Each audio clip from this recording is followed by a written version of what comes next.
Apakah perlu membayar untuk lawyer, apakah perlu mencari lawyer, atau bisa membuat perjanjian cuma dengan misalnya menggunakan AI-nya ya. Kalau hari ini kita sedikit membahas atau berdebat mengenai lawyer dan lawyer fee-nya. Menurut saya, kalau teman-teman tidak mau ketemu dengan masalah, lebih bagus mencari lawyer. Kenapa?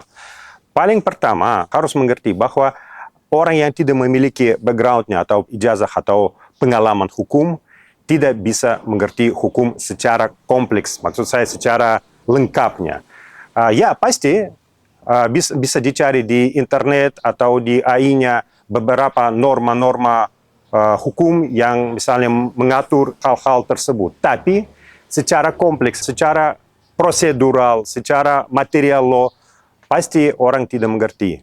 Makanya bisa jadi teman-teman yakin semua beres, tapi ujung-ujungnya muncul masalah yang nilainya jauh lebih tinggi daripada nilai misalnya lawyernya. Sebagai contohnya, kalau terjadi jual beli tanah, kebanyakan berpikir, oh buat apa saya perlu lawyer? Saya udah ada notaris, dia bisa periksa tanah, misalnya contohnya ya, dan sudah semua beres, bisa ditandatangani perjanjian dan jual beli bisa berjalan.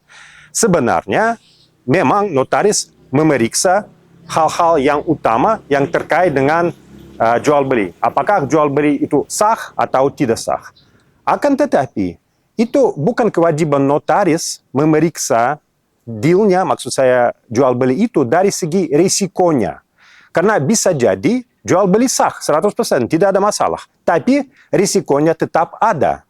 Ya, dan risiko hukum itu bisa diperiksa dan bisa disampaikan oleh lawyer atau pengacara atau orang hukum. Secara kesimpulan, kalau mau mencari ilmu hukum yang lengkap, mencari lawyer.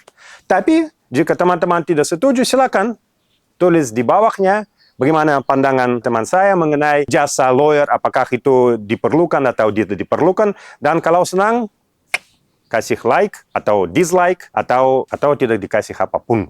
See you!